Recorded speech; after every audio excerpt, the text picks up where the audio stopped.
Let's move on now to our second to last speaker, Neil Gilbert. Thank you, Lisa, and kia ora tātou, everyone. I'm also just going to jump back. In fact, what I'm going to do is I'm going to really lower the tone of the conversation significantly now by talking politics. So you can all relax a little bit. We're not in science mode now, we're in politics land. And I'm going to take us back to the 1950s, just after the International Geophysical Year to start with, when 12 people sat down in a room to sign a very, very short document, a 14-article document, the Antarctic Treaty, which was signed on the 1st of December 1959. And under the auspices of that treaty, we've managed to set aside 10% of our planet where we've placed significant emphasis on scientific discovery and environmental protection, and in particular, political cooperation. That has been a significant success. For 54 years, we have worked under those ideals and those ambitions, and we have done so extremely successfully. I doubt at the time that the architects of the treaty were thinking 50 years ahead.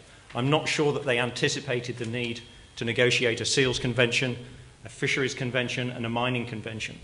But nevertheless, they laid the foundations on which the Antarctic Treaty System has since grown, and grown so successfully.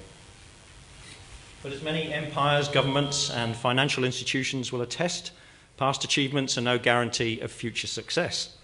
So what now for the treaty system? Well, in our time-travelling afternoon, we're now going to leap ahead to 2065. And we're going to look back on the treaty system over the last 50 years under two scenarios.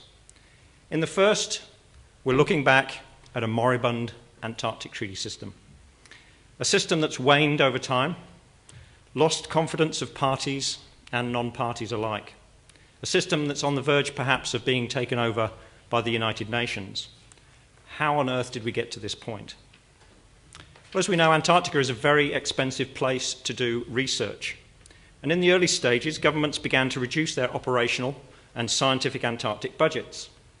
Sound familiar?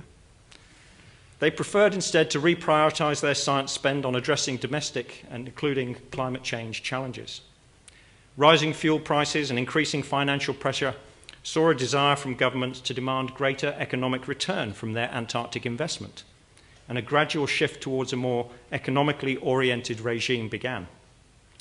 In this environment, and in the absence of any regulatory controls that had been agreed by the treaty parties, the offers of financial backing to national programs from biotechnology companies keen to exploit Antarctica's biological resources were hard to resist.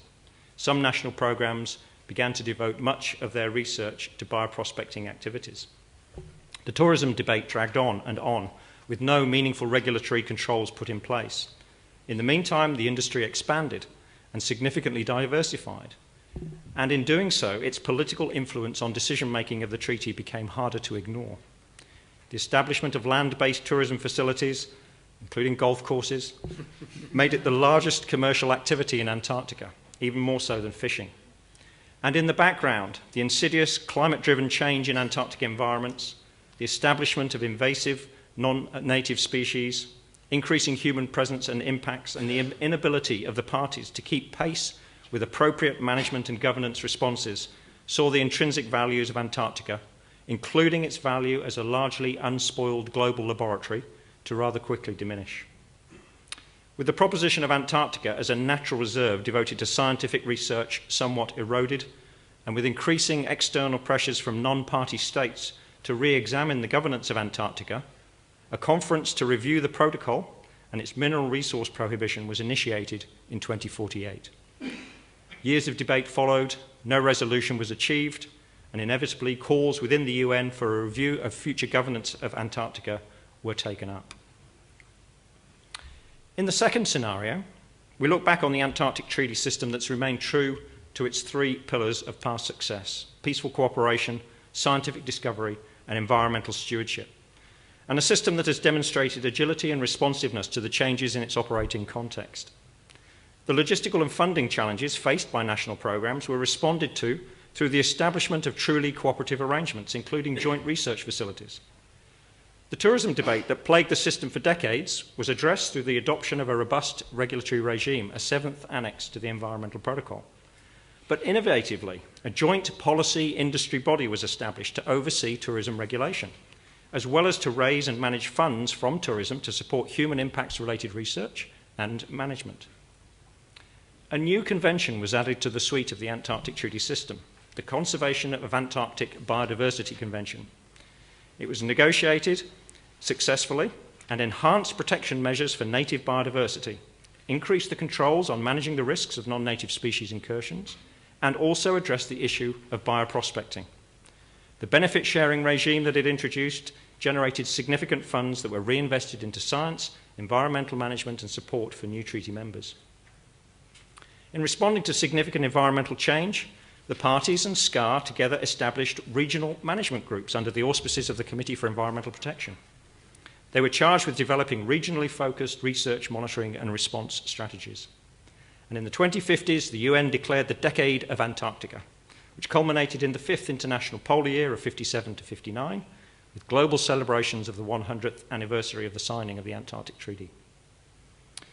Which of these scenarios, or variants of them, that we might eventuate will be determined, I'm quite clear on this, about the actions that we take in the next 5 to 10 years. The future of the treaty system will be determined by many internal and external factors.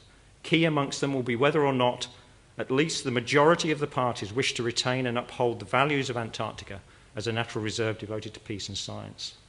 Whether or not the system has the ability and the agility to respond to both internal and external pressures, including climate change, human impacts, political disagreements, new members with different value sets, and the expectations and demands of non-party states.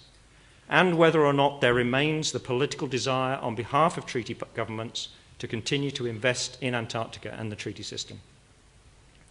One final point. The role of science and of SCAR in contributing to a productive, effective, and lasting treaty system cannot be overstated in my view.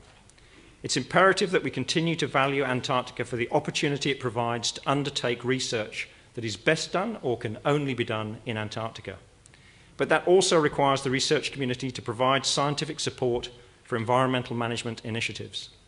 Retention of the scientific value of the region goes hand in hand with effective environmental stewardship. Translating science knowledge into policy-ready information is imperative if decision makers are to keep pace with some of the changes that we've already heard about and that we're anticipating. Perhaps there is no perfect political solution to what we're looking ahead to, but among all of the accusations that future generations could throw at us, the accusation that we were complacent in our efforts is the one that I think I would find hardest to bear. So let's not just postulate and think about what the future might hold. I say we have to design it and proactively work towards it. Thank you.